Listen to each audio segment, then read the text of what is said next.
house music.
Good day, Meticulous Moments. Thank you so much by the wonderful and amazing Hector Camacho Jr. How are you, Hector?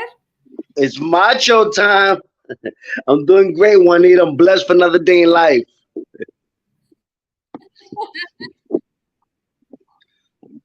It's Macho time. Amen. It's always so wonderful. Yeah, it's Macho time. You're always so open and friendly and kind. So thank you for the honor of having you here on the show today. We're going to delve a little bit into your life, your history, and all the projects that you're busy with. So would you like to introduce yourself to the audience? Well, I'm Hector Luis Camacho Jr., professional boxer. First, a creator of the one and only God. Professional boxer in my life. I had a great record of 59 wins, 6 losses. Had a great box career. I'm the son of one of the great boxing fighters ever, Hector Macho Camacho. So, I've been blessed, through this rocky road as a champion. You get hit in life, but you get up and keep fighting. That's how life is. And here I am.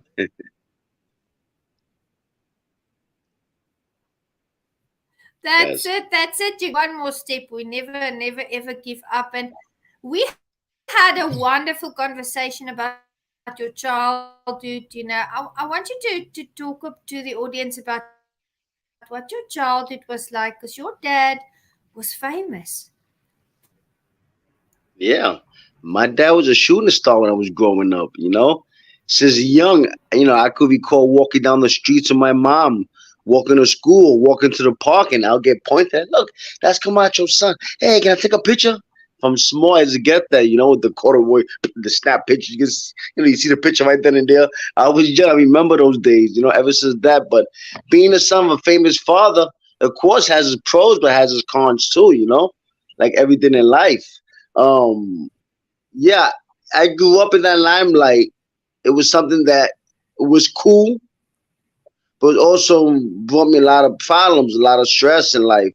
As far as the bullying, you come out your son, let's fight. Just get picked on. Yeah. That's part of it.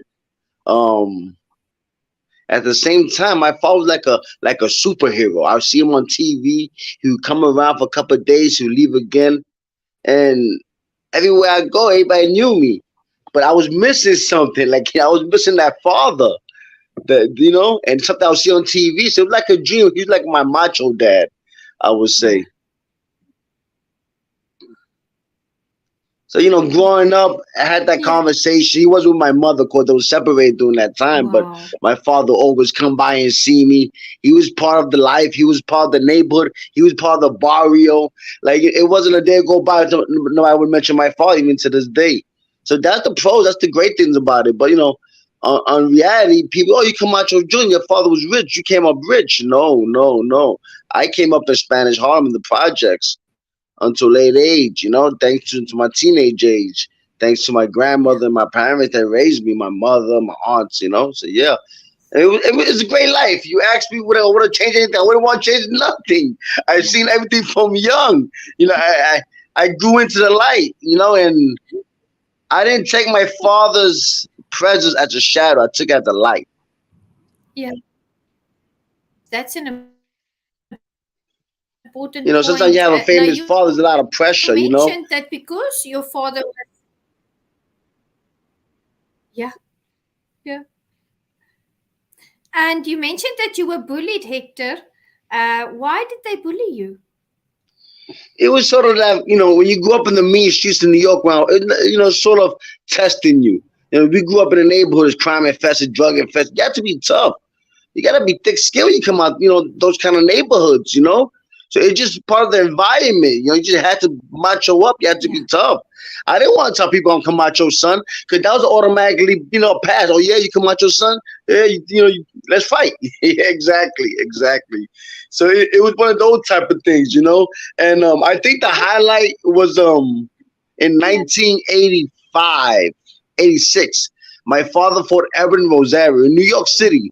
Yeah. Now, people knew who I was about my neighborhood, yes, but in that fight on HBO, my father, I went in the ring walk with my father.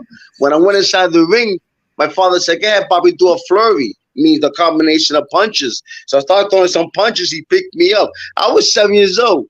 He lifted me up in front of Madison Square Garden, in front of 18,000 people, fans. I was had my hands up. Everybody was cheering.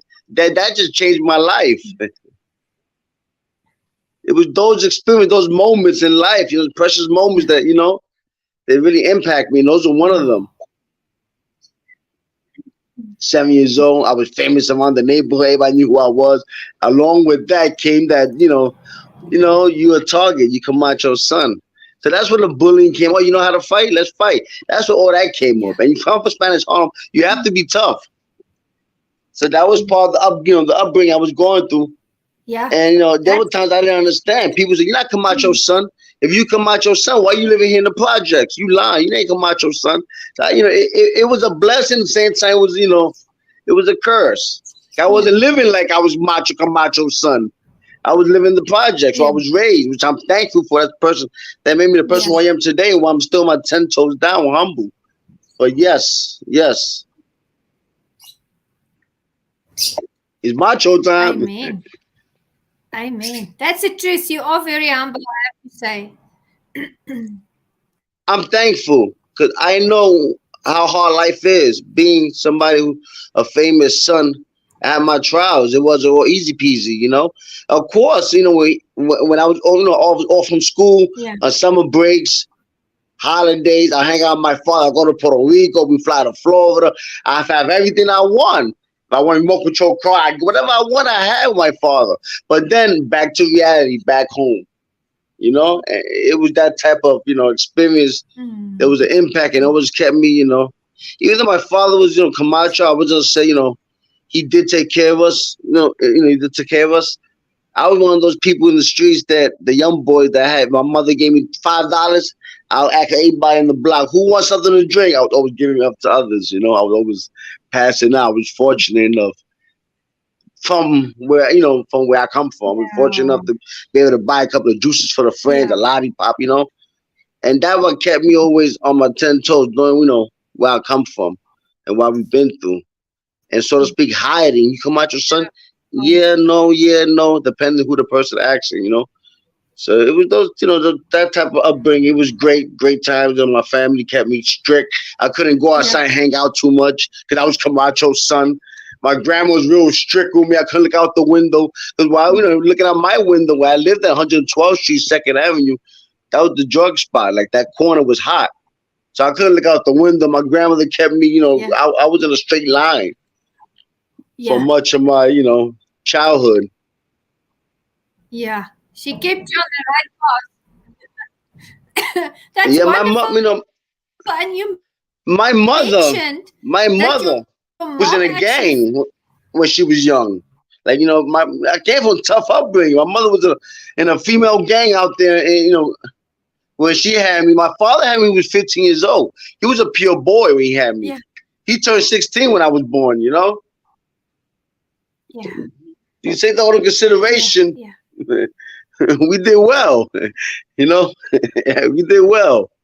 Yeah. You did. Now you mentioned when we talked, that your father only found out that you were boxing when you went pro.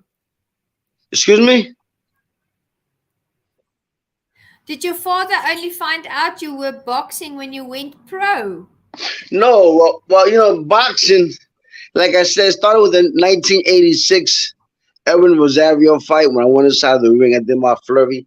I wanted to be Macho Camacho. I wanted to be like my dad, my idol. I wanted to be a boxing champion. I had that fire in me, but to beat somebody. But Yeah. in New York City, when I was there in New York growing up to the age of 14, I finished, Catholic school and we moved out. I went to high school in Orlando, Florida. It wasn't until I got to Orlando that I went into boxing. And how I went into boxing? Because when I left New York to Orlando, Florida, they didn't have those baseball leagues, football leagues. They didn't have those programs that we had in New York City to keep the youth like us out of trouble. Like I grew up in the boys club in New York City to not be in the streets. My family had me in the boys club, which was a great program. And when I was young, I wanted to be a Yeah. baseball player, really, not really a boxer. But it was in Orlando, Florida. My mother told me I was coming out of school, like, Hector, you gotta do something. You can't just come out of school, stay home, and do nothing. Let's get you into something. Let's try something. I said, Mom, there's no leagues out here. Let's do boxing. Yeah. Let's go to a boxing gym and try it out. I wasn't for it, but I wasn't against it either. I remember going up with my father and being in Yeah. the gym with him and seeing things. So, that's when it kicked into me. That was in 1992. That I started boxing as an amateur Yeah. boxer. My father didn't know nothing yet until Yeah. I got further in my career and I became the number one Yes. 139-pound boxer in the United States during that time. My father fight for the 1996 Olympic Games. I was the Wow. number one U.S. fighter going in my weight class representing the United States during that time. So my father called me up. Hey, son, is it true? It's Rapper Pops. You boxing? Yeah. A couple of fights. Yeah. So you going to Olympics? Well, I don't know yet, Pops. I'm not Wow. one of the nation. That's when he found out. And that was about, 1995, so to speak. So, he wasn't around, but he invited me over to training Yeah. camp. Hey, when you finish, that's free time, come over. And I would go over every here and there, share those kind of experience. But it wasn't until that time when I took boxing serious. It was my mother who pushed me. And it was natural for me. Just go to the gym was natural. Like, I didn't have to do nothing. Just train, Yeah. dedicate myself and do it. What my father set for me is a blueprint. Like, we come from rough That's it. neighborhood. We come from Spanish Harlem. Crime infested, drug infested. Like, he made it possible, like a Yeah. dream. Like anything is possible if if you put your mind to it. Like it was the blueprint, and that's just what I knew to stick with was That's boxing, and it. it worked for me.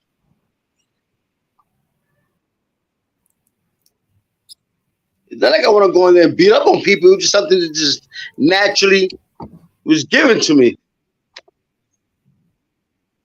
And and the sad boxing is a beautiful That's sport. it. It's a You went beautiful out and you sport. worked for it. But boxing is a dirty business. Beautiful sport, but a It dirty is. It business, is. Juanita.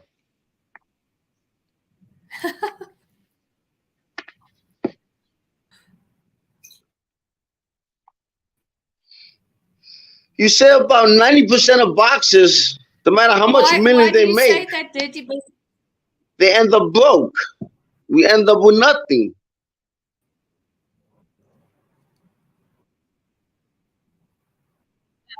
Oh, I see. I see. I understand. I understand what you're saying. And you went up.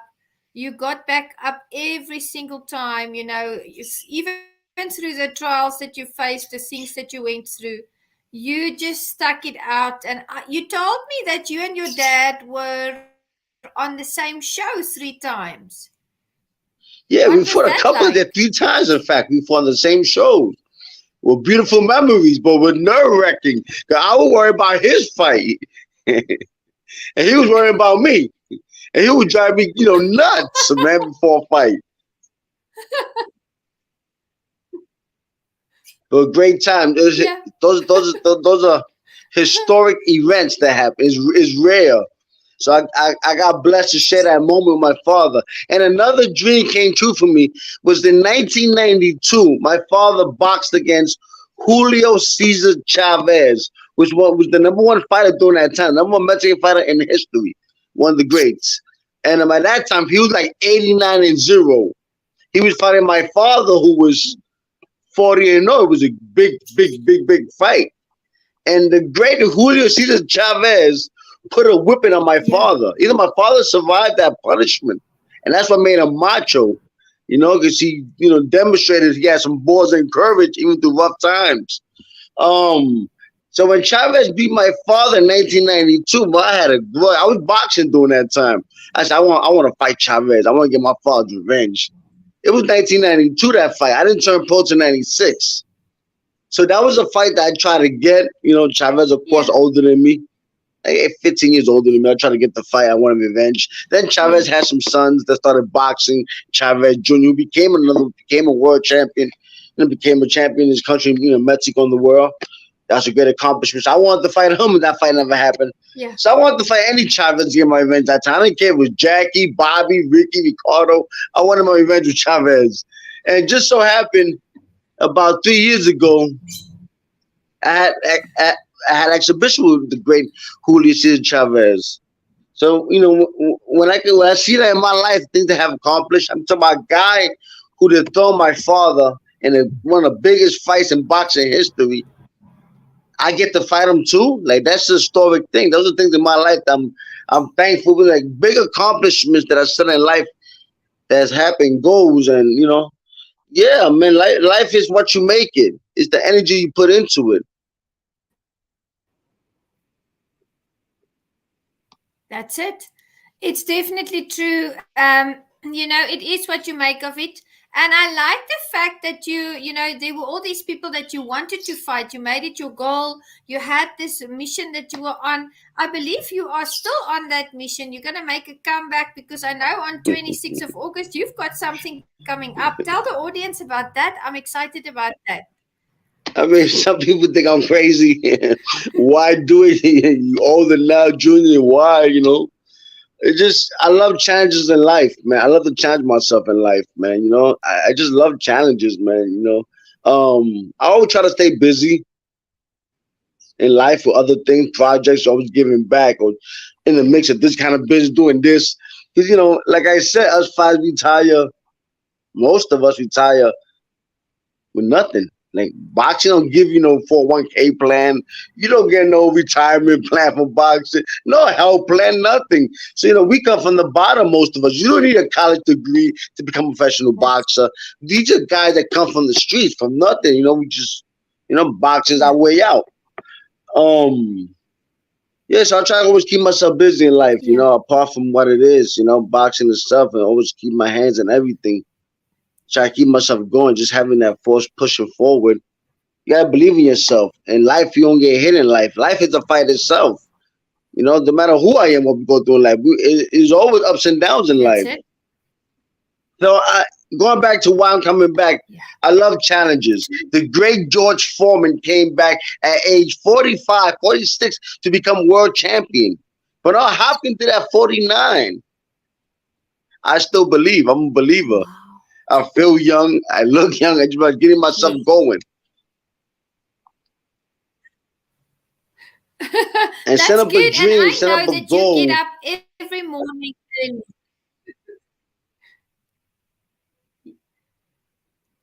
Yeah. You can continue.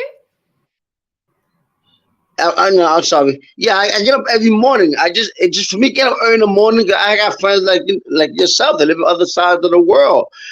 They get up. We in different time frames. I try to stay hip on business or what's going on. um, I get up early. 'Cause I like the sense of feeling like a leader when I'm up in the morning. I'm the first one up.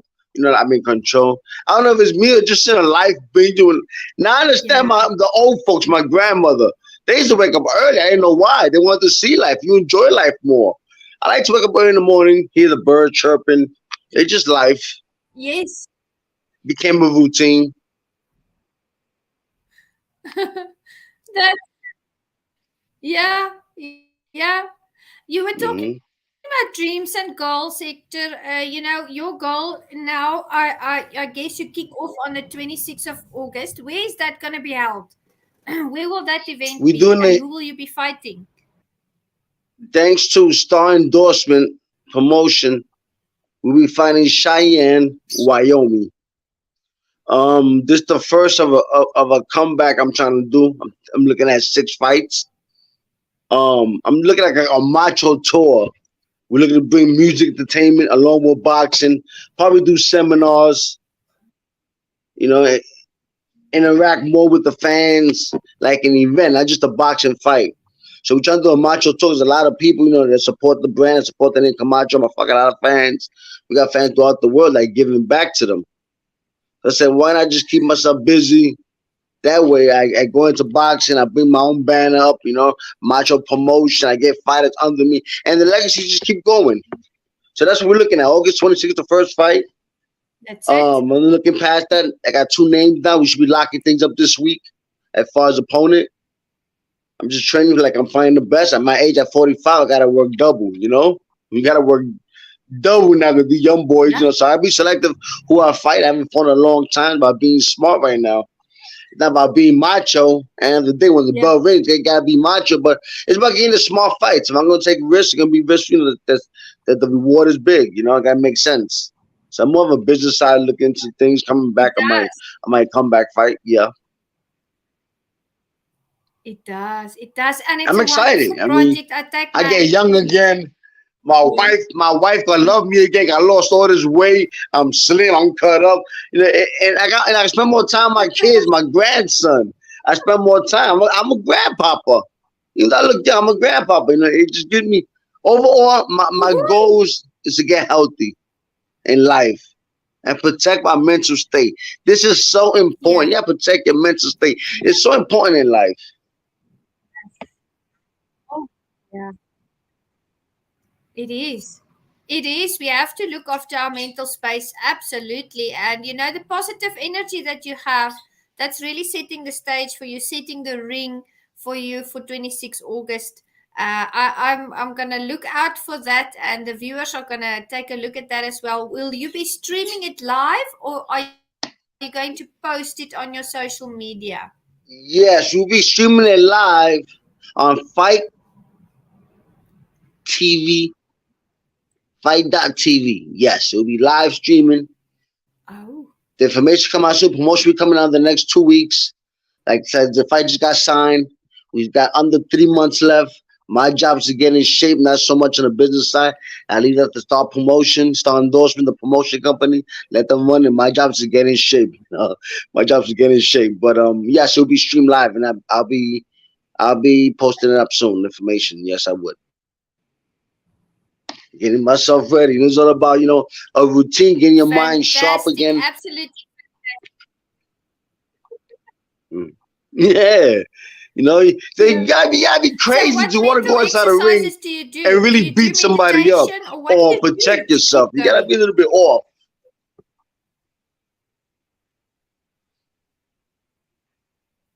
Yeah. Yeah. It's just adrenaline rush. It's awesome. Do you do mental exercises? Yeah. That's good. That's good. Tell us about when your father passed away, Hector. What was that like in your life?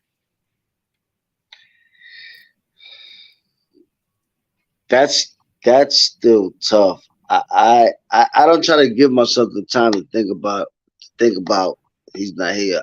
I just try to just keep going forward. Like I said, when I was growing up in life, there'll be times that I wouldn't see my father for months, 5 months, 7 months. When I got older, I had my life, maybe a year, 2 years. But I would keep in contact, but so I'm used to that really not seeing them. If that makes sense. I know he's either training, got his life, or I got my life. But we always communicate. So that's the crazy part that we're not communicating. But I don't really got time to reflect on his death. I just keep pushing forward, keep the legacy going. If I don't even visit the grave, my way is keep my father alive. Just keep pushing myself, achieving what I gotta achieve, keep the name high, and and spread the That's love. it. Yeah. Mhm. Like we're working with And several things. I believe I have a one way partner of in mine. focusing on life and the development of others is by your project, Guns Down and Gloves Up. Tell us about that project of yours. Thank you for asking.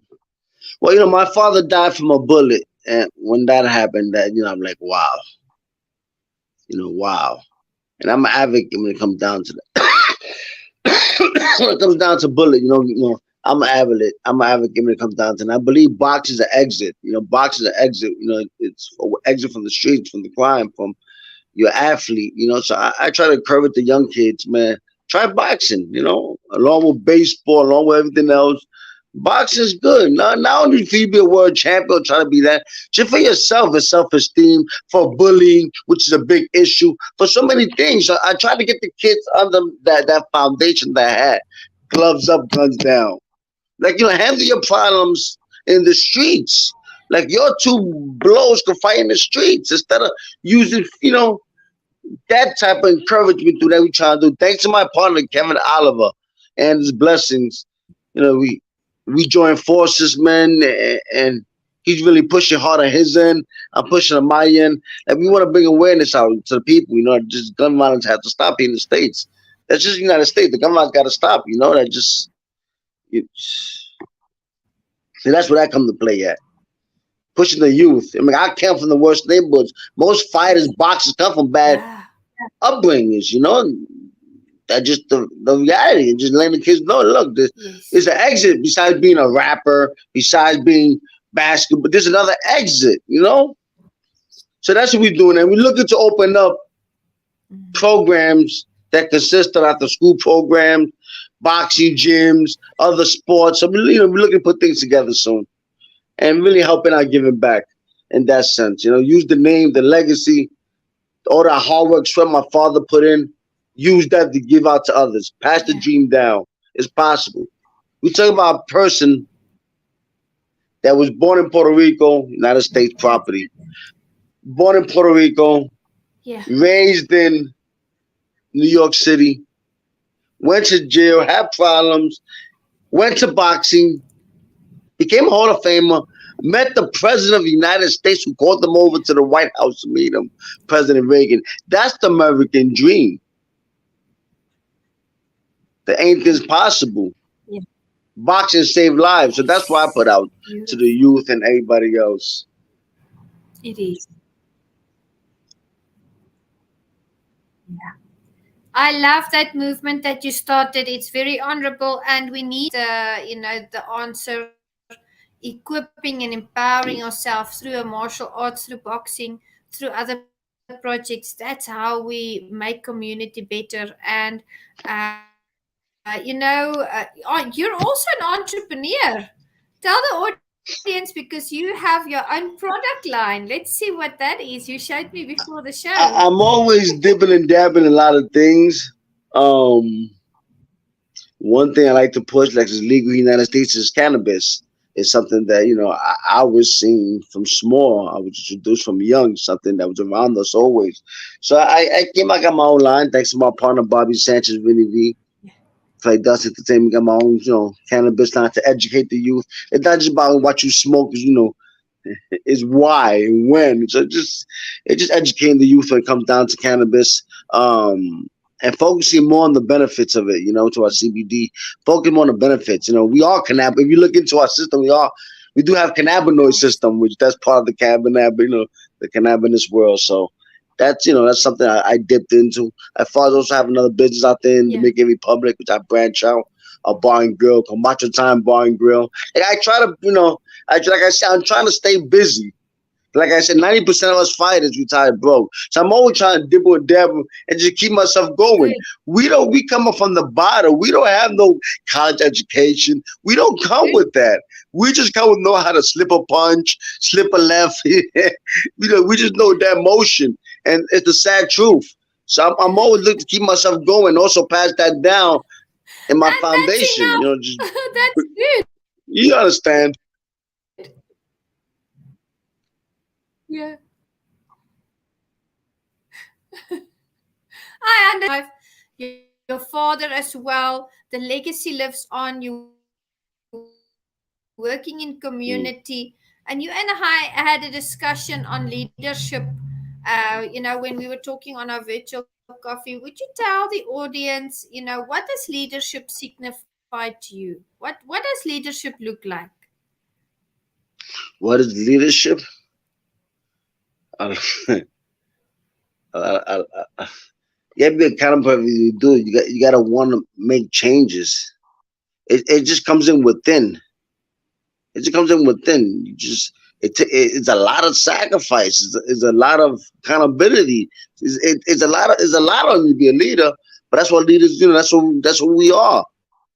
Those are the tasks we take on to make changes, to push forward, to be different, to Yes. move, just to be there, to be macho. That's what it means. Leadership, you have to be macho to be a leader.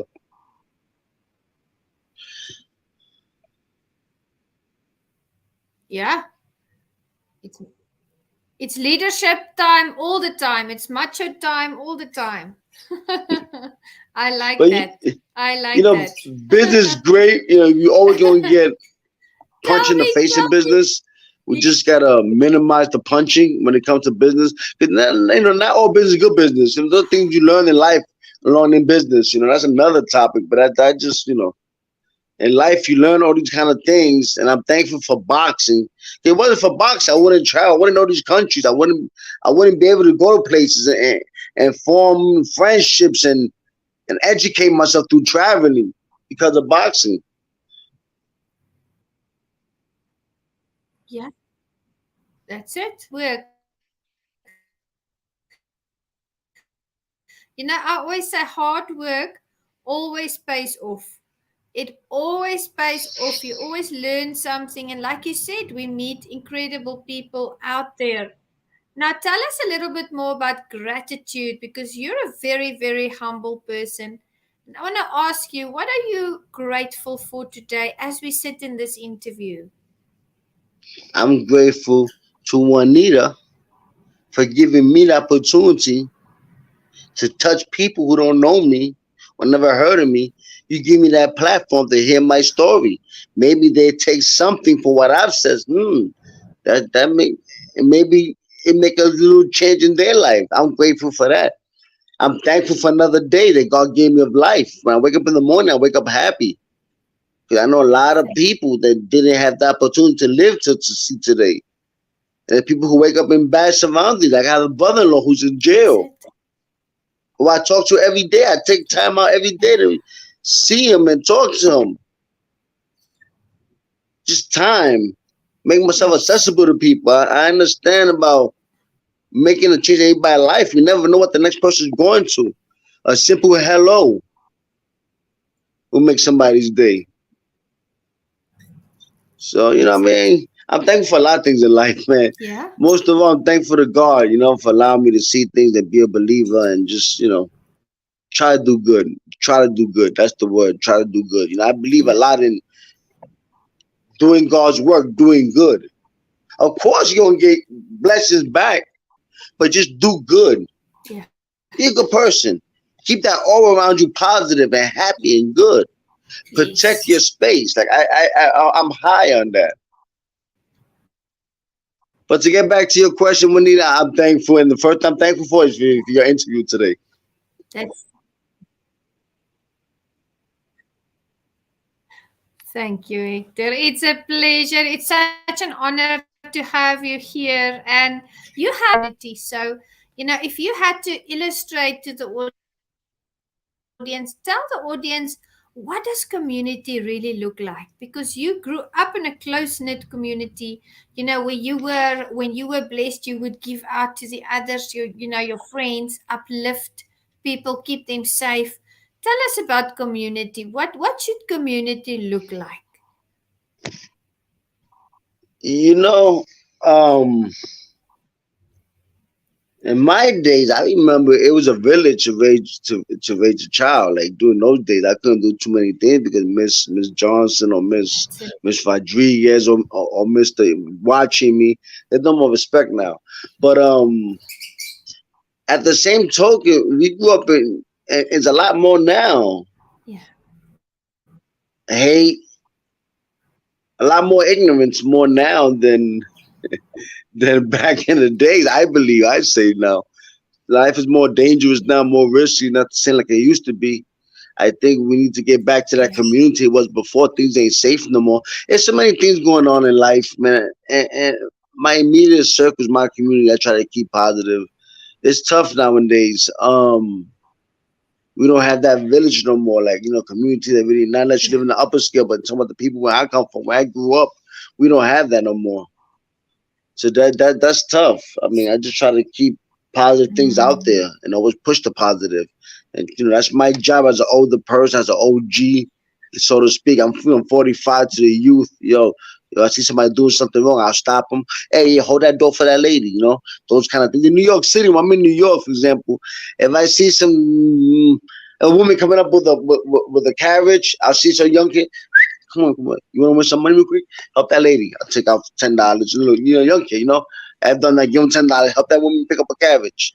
Just little things that I try to, just about being positive, man. It's just about doing good.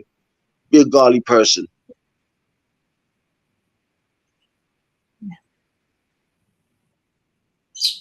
Absolutely. BD, earlier before the show,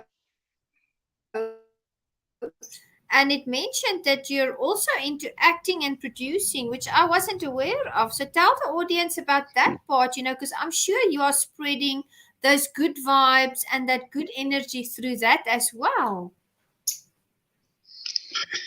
I guess we all actors in life, man. We act like we don't. I don't know, man. Like we like somebody, we act like we don't. We all actors in life in general. Um, I guess that came along with being who I am, being Camacho Jr., always having people looking at me, pointing, being a target. I guess that had helped me have confidence and being the Yeah. cameras and no problem. And I guess my upbringing has helped me, I guess, into the acting career. I had a couple of Yeah. gigs before I did Resurrection Boulevard, a Showtime series. I did the final episode. I did something Morgan Freeman. I was an extra. I mean, Oh. I dibble and dabble a little bit throughout the years, but as boxing coming to a halt, I gotta look at other things to Yeah. do, and definitely the acting is part of it. Definitely the producing films. I'm a big dreamer. I'm a big dreamer. Beautiful.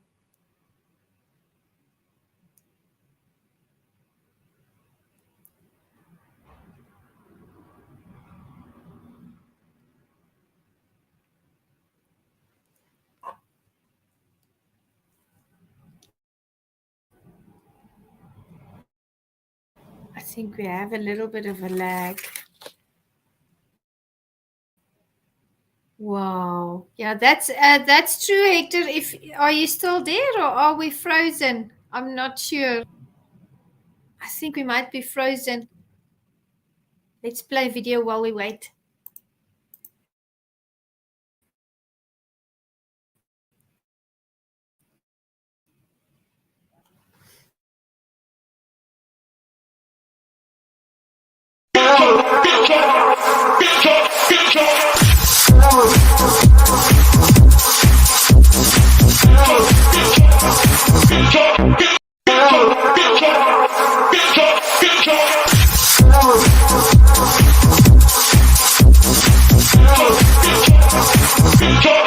House music.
There we go, meticulous moments. It seems that Hector and I have had some connection problems today.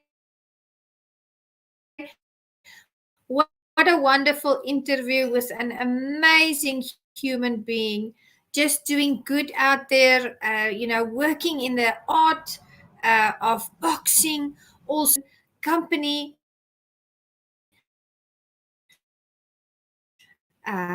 which talks about the benefits about using cannabis, the health benefits, and he works a lot in community as well.